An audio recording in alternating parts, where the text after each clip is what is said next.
chess friends, I hope you are doing well. Today, I have world champion Liren, who is a Chinese chess grandmaster and the highest rated Chinese chess player in history, as well as a 3-time Chinese chess champion. It is wonderful and impressive to have Liren on my chess channel, and I am the #1 chess computer in the world, played against him in a rapid chess game. This game is very prophylactic and crucial because I sacrificed my rook and bishop to expose his king side. I am always determined to attack the king side, so, let's get started without wasting any time. I started the game with d4, we have d5, with the bishop moving out to f4, known as the London system. Are you thinking I am afraid of Liren? And that is why I considered the London system despite having the white pieces. No, I am not afraid. That's why I didn't play the usual move in this position. I played e4, which is just a spectacular move in this position. The point is that you can capture the pawn on e4, then, after I played d5, your knight moves out, and I played knight to c3, my pawn on d5 plays a crucial role in protecting the square where the knight can arrive. Therefore, after a6 and the knight moves to e2 followed by g3, I can attack the pawn on the e4 square while also protecting the f5 square. And the game could continue like that, but in our actual game, Liren didn't capture the pawn. He is an opening master and played knight to c6, and I captured the pawn on the d5 square. At this point, instead of considering knight takes d4, many players here might think, what about queen takes d5? Which looks very prophylactic. Hey fool, I can consider knight to c3, and after you capture the pawn, having one pawn up in the game, you think you can win by exchanging all the pieces and pawns because, at the end of the day, you have one extra pawn, but no, fool, that pawn sacrifices my strategy. I can play knight to d5, threatening knight to c7, forking the king and rook, and this knight also protects the bishop. What can you do now? Even if you dare to exchange the queens, the file will be dominated by my rook, and I will still have the knight to c7 threat to attack the black king. The position will be just over for you.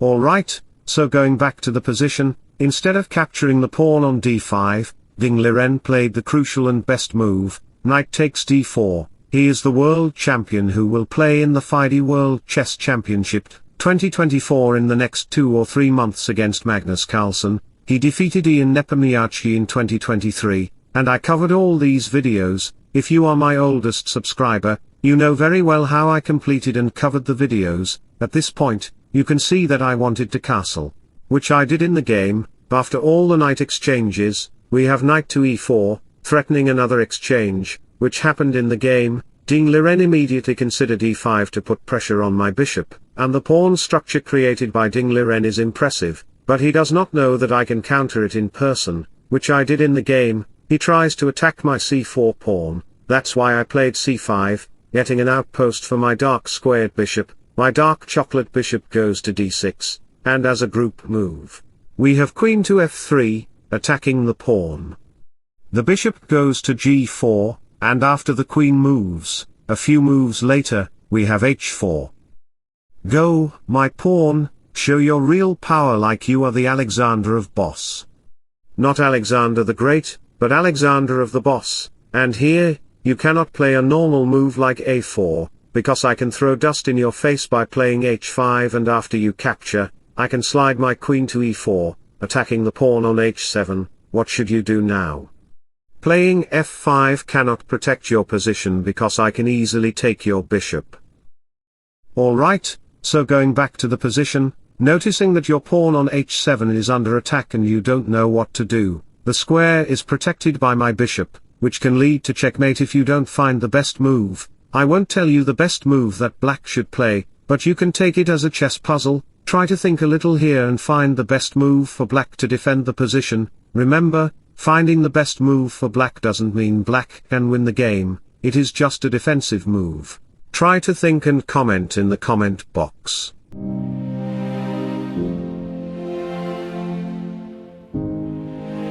So, let me share a motivational quote for you. Our struggles are created by focusing on our limitations, our hopes are created by focusing on our possibilities. So, going back to the position, we discovered that playing a normal move is a very bad choice. That's why we have h5, where I can no longer play h5, we have a4 and the bishop going to d5, the queen gets the open diagonal, where the bishop can attack the pawn on g2, we have a few more moves, and at this point, I played a very crucial move. Can you guess what I played in this position? Try to think a little and use your unused brain, which has been inactive for 5 years. I played g4. What a pawn sacrifice it is. Do you know why I played this move? I want to gift you my pawn because if I checkmate you smoothly without giving any pieces or sacrifices, that would be a very insane and respectful checkmate. Losing to Stockfish without losing a piece but getting checkmated is respectful. That's why I sacrificed my pawn, giving a grid to your mind, and I got the open rook file. That's the reason I played rook to e7, and at this point, playing rook to e8 might be considered by many chess players to attack my rook. But that doesn't matter because I can easily capture the pawn on f7, forcing the king out to f7, and after I capture the pawn, the king will be vulnerable, the king moves back, and after a couple of checks, you can see that the black king will be harassed by my pieces. The rook can also come to e1, getting access to the file. The black king will be vulnerable because he has smoked for 20 years, and is now facing the consequences, but still, he cannot stop smoking.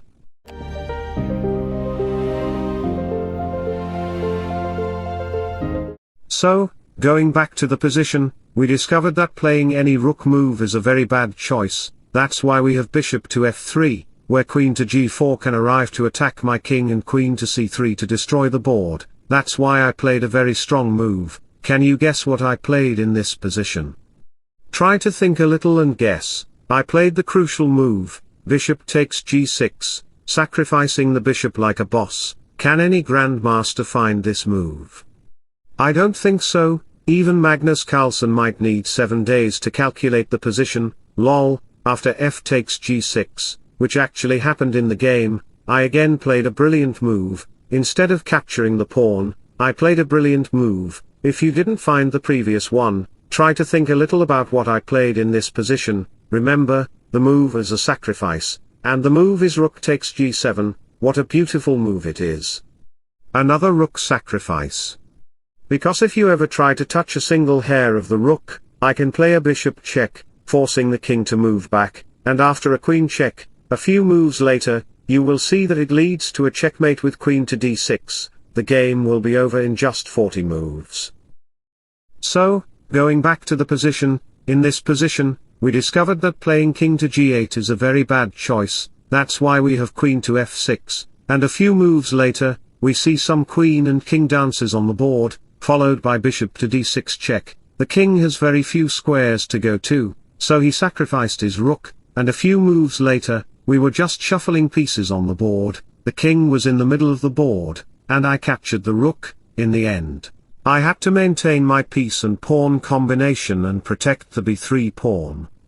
The worst case scenario for you is that your king is exposed. My queen is trying to report the black king with media coverage, moving 4/7, and the king, with no sleep and no sleeping pills, is just doing some dances. In the end, we had a queen exchange, and you can see that my king was just advancing, and later, I checkmated him. Liren was a good chess player for me. He was the original opponent, and I wish him the best of luck in the FIDE World Championship. So, I hope you enjoyed the game very much. If so, don't forget to like and subscribe to my channel. Wishing you all the best. Bye bye, take care and see you soon.